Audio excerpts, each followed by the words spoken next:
Bem-vindos a mais um vídeo aqui do nosso canal e no vídeo de hoje nós vamos falar sobre a importância da proteína para quem treina, para quem é sedentário e para quem já passou dos 40 anos. Se você está na meiota aí de um desses públicos, fica aqui que você vai sair desse vídeo entendendo o porquê que você não deveria subestimar o seu consumo de proteínas. Mas antes, eu quero saber se você já se inscreveu no canal, se você já deu aquele like e se você já enviou esse vídeo para pelo menos 3 amigos. A proteína é um dos nutrientes mais importantes do nosso corpo. Ela participa da formação de músculos, hormônios, cabelo, unhas e também tem um papel muito importante na recuperação muscular.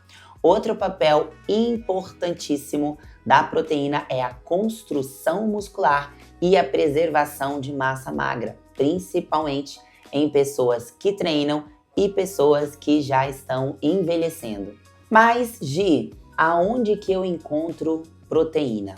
Você encontra proteína tanto em alimentos de origem animal quanto em alimentos de origem vegetal. Um exemplo, em um ovo, você tem aproximadamente 6 gramas de proteína. Em 100 gramas de frango, você tem ali mais ou menos 30 gramas de proteína. O Whey Protein, um suplemento muito conhecido por vocês. Em uma dose de Whey Protein, você vai encontrar uma média de 20 a 25 gramas de proteína. O ideal é variar as opções e trabalhar com quantidades adequadas de acordo com a sua necessidade e peso corporal. Para quem é sedentário, não treina ou não treina com regularidade, a ingestão de proteína pode ficar de 0,8 a 1,2 gramas por quilograma de peso, continha. Então vamos levar em consideração que a ingestão desse sedentário vai ser de 1 grama.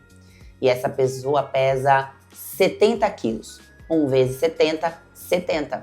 Ou seja, a ingestão adequada de proteína dela seria em média ali 70 gramas ao longo do dia, fracionada em algumas refeições. Essa quantidade vai ser uma quantidade que vai ajudar a trabalhar funções vitais e manter massa magra, mesmo que essa pessoa não pratique uma atividade física. É importante reforçar que quando a gente fala em massa muscular, ainda que esse indivíduo ele seja um indivíduo sedentário e ele esteja com a sua ingestão de proteína mínima ali, sendo consumida de 0,8 a 1,2, o fato de não estar dando esse estímulo de treino já faz com que ele fique num ambiente mais propício para perda de massa muscular.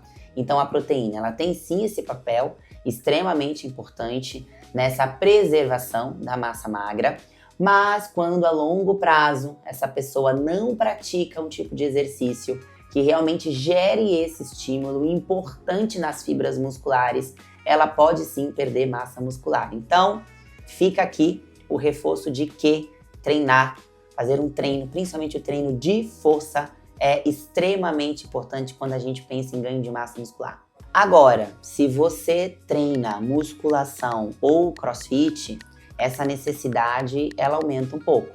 Ela pode ir de 1,4 a 2 gramas por quilograma de peso, chegando até em 2,2 ou um pouquinho mais, dependendo aí da fase de treino. Então, se for uma fase ali que na musculação, aquela famosa fase cutting, né? Onde o consumo calórico está mais baixo, o consumo de carboidrato está um pouquinho mais baixo.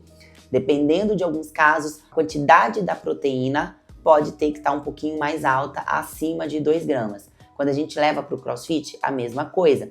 Dependendo da fase de treino, uma fase de treino de volume mais alto, uma fase de treino de mais intensidade, com mais exigência de recuperação, a quantidade de proteína pode também estar um pouco acima de 2 gramas, mas de forma geral, esses valores ficam de 1,4 a 2 gramas por quilograma de peso, podendo aumentar um pouquinho aí. E olha que interessante esse estudo aqui que investigou quanto de proteína que os corredores precisariam. O que ele nos trouxe?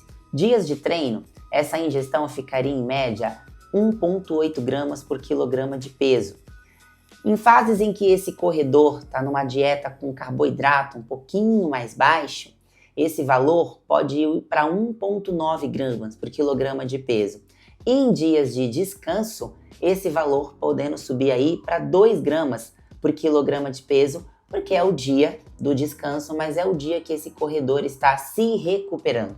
E como eu falei aqui no começo do vídeo, a proteína tem um papel muito importante nesse processo de recuperação. Ou seja, levando em consideração um corredor de 70 quilos e que treina regularmente, essa ingestão pode ir de 98 gramas a 140 gramas dia de proteína. Vamos puxar um gancho aqui com uma dúvida muito comum. O nosso corpo absorve uma quantidade alta de proteína de uma vez? Essa costuma ser uma dúvida muito comum. O nosso corpo ele não tem limitação na absorção de proteína. Mas quanto maior a quantidade de proteína que eu fornecer em uma única vez, mais tempo o meu corpo precisa para poder fazer essa absorção. Então, o que é o ideal?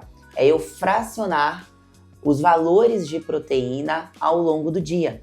E existem 2 momentos em que a quantidade de proteína pode estar um pouquinho mais alta para facilitar o meu processo de recuperação. Momento 1, na minha primeira refeição depois do treino, eu posso trabalhar aí com 0,4 gramas por quilograma de peso nessa refeição. E um outro momento muito interessante também é um pré-sleep, ou seja, a refeição que eu faço antes de dormir, que é um momento, inclusive nós temos aqui no canal vídeo falando sobre a importância do sono no processo de recuperação, e é um momento em que o meu corpo está mais apto para essa recuperação. Então eu posso aumentar ali trabalhando também com 0,4 gramas de proteína por quilograma de peso nessa refeição pré-sleep. Então são dois momentos em que a quantidade desse fracionamento ao longo do dia pode estar um pouco mais alta. Primeira refeição que vem depois do treino, e não precisa ser imediatamente depois do treino. Eu não preciso já terminar o treino, eu tô lá ainda no chão, já com a minha proteína nas primeiras 2 horas, para aproveitar essa fase, estimular a síntese proteica, o que vai colaborar com a recuperação e o que pode otimizar muito o meu ganho de massa muscular.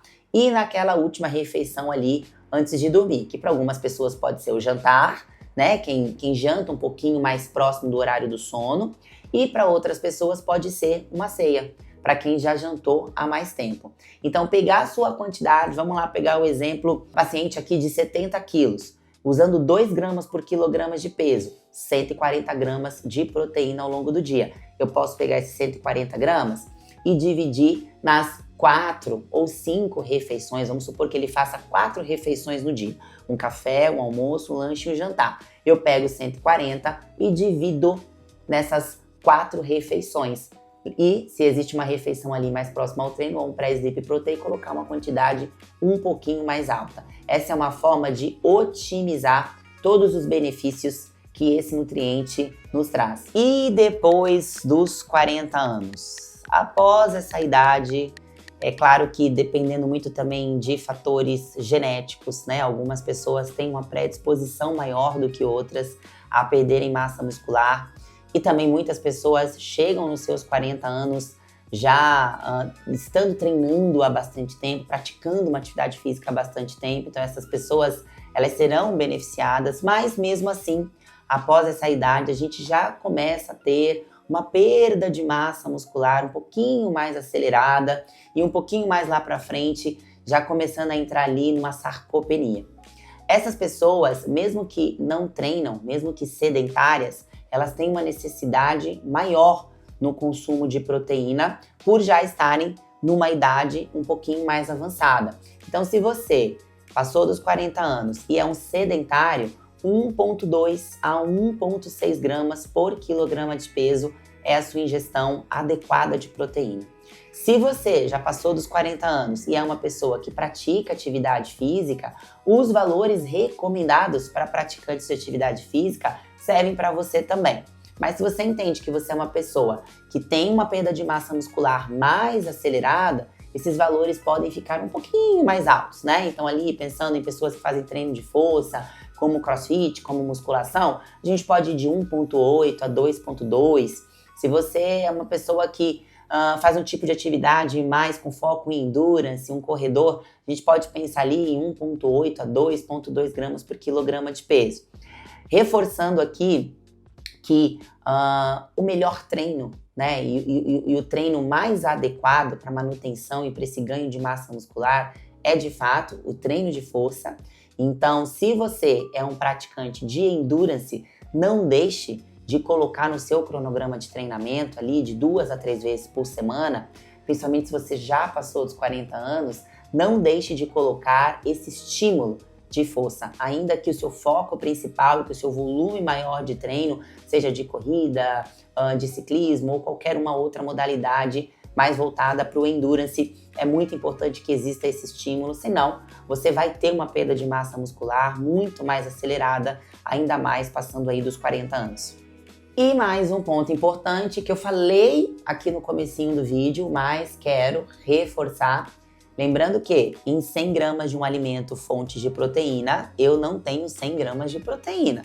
Lembram do exemplo que eu dei do frango, do whey protein? Em 100 gramas de frango, eu tenho uma média ali de 30 gramas de proteína. 100 gramas de peixe, eu tenho uma média ali de 25 gramas de proteína. Em 60 gramas de ovo, eu tenho uma média de 6 gramas de proteína. Então é muito importante conhecer quais são os alimentos fontes de proteína e também ter uma ideia de quanto de proteína que esses alimentos me fornecem. A mesma coisa serve para os vegetarianos, os veganos, né, que trabalham mais com as proteínas vegetais, lentilhas, ervilhas, grão de bico, tofu, soja, arroz, feijão, que são as nossas fontes principais aí de proteínas vegetais. Então é importante que vocês tenham esse conhecimento. Eu costumo trabalhar muito e falar muito sobre isso nos meus canais, no Café com a Nutri, que acontece toda terça-feira, tanto aqui no nosso YouTube, quanto lá na nossa outra rede social também. Eu tô sempre falando muito sobre isso, então quem me acompanha, eu tenho certeza que tá decorado